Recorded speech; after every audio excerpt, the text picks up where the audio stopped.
Yeah, that feels pretty good underneath the arm. I like the way that feels. There it is.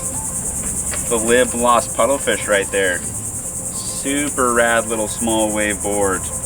Had a lot of good sessions on this. Had it for a few months now. Been to a few locations. Been up and down the East Coast on this. A little bit on the West Coast with this board. Mostly all small waves. It's been a great board. Kind of excited to tell you guys all about it. First, let's talk about the construction. So Lib is a company up in the Pacific Northwest, close to Kite Paddle Surf, and they build these environmentally friendly boards, and they team up with the guys down at Lost in California and put together a rad board. So it's eco-friendly. They use 40% recycled materials in their foam, which is great. They also use all of the cuts and the extras from their boards, recycle it for more foam. So there's not waste there.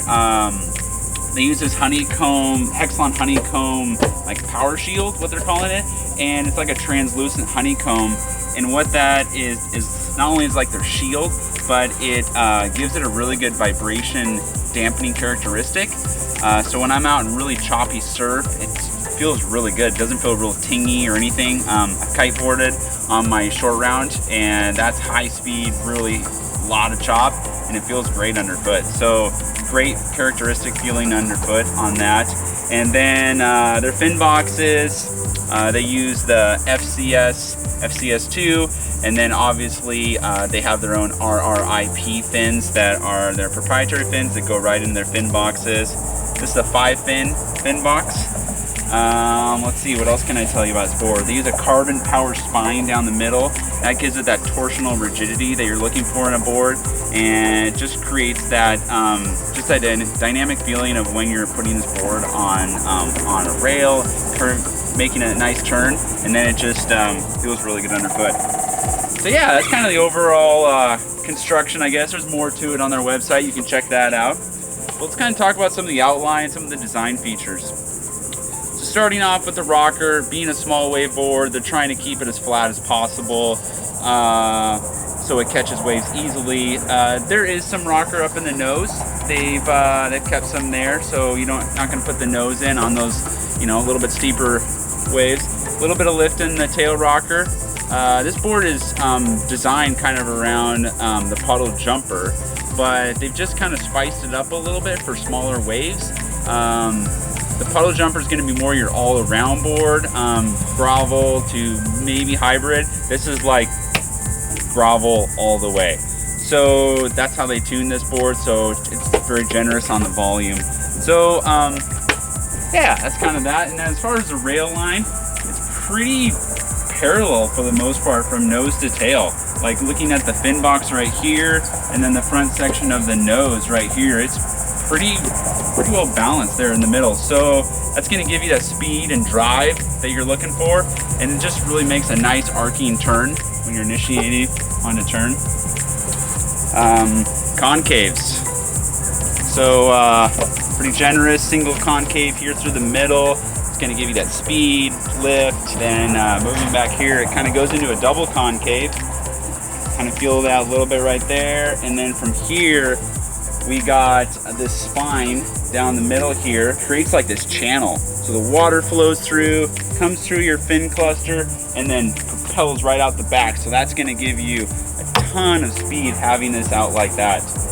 And then going on from there to the tail, they took this, it's like a reverse swallowtail, and they squared it off right here, kind of a very crisp rail, and then this square block right here. And what that does is when you go and you're pumping down the line, you want to make a really aggressive turn, it really creates a nice pivot point right there, having that spot right there on the edge of the rail of your board. Super nice.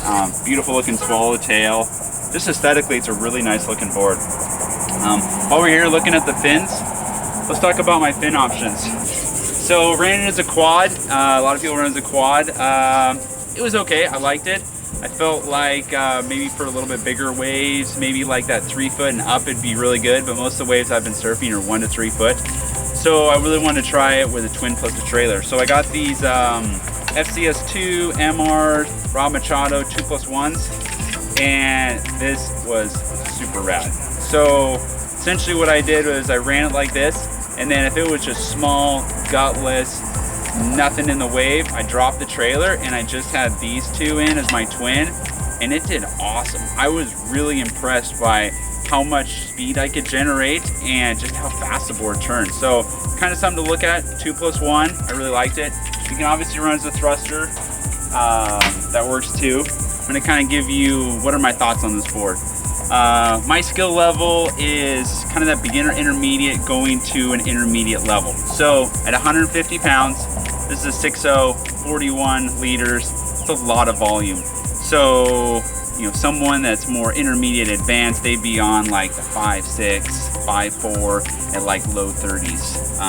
But I'm working my way down in the liters, and so this was a great transition board for me for the last 6 months because it got me down from like my mid lengths into like a shorter board height at like just over 6.0. And it was awesome. Like, I had so much fun. It helped me progress. And so I really want to recommend, if you're looking to get down in your volume and you're like, there's no way I'm going from a 50 liter board down to what these guys are riding, like the low 30s. Get something like this in that low 40s, but has that shape like a grovel or shortboard. And it was awesome. So much fun on this board. And it got me into those small waves that I was like, wow, this is super fun. Getting in, pumping down the line, making quick turns, and it was cool for that. And then I had some other people ride it. They had kind of the same thoughts as far as how it rode in the water and how well it paddled. There was waves that were like, yeah, maybe I'll catch it, maybe I won't, and then you paddle for it and you just go right down the line and you catch the wave, no problem at all. So that was pretty cool too as well. Stepping off from here though, I would definitely say at my weight, I'd probably go down to like the low, like 35 liter board, like the 5.6, 5.8. I would definitely step down a few inches now after being on this board, because I feel like it's definitely starting to like, okay, it's a little bit bigger now that I want. I'm ready to start getting into a smaller board. So it's kind of for a couple different people. If you're an advanced rider and you want that small wave performance board, this is it. This is the board to get. If you're transitioning down into trying to get your volume down, this is a great board as well. Yeah, no, it's a super cool board. Had a lot of great times on it. It's fun, it's held up, it's incredibly durable, traveled across the country, and no issues with the durability there. So yeah, there it is, a lost Puddle Fish. It's available at Kite Paddle Surf. And yeah, if you have any questions, hit us in the comments below. Reach out to us, call us at the shop if you need to. And thanks for watching this video. See you guys on the next one. All right, see ya.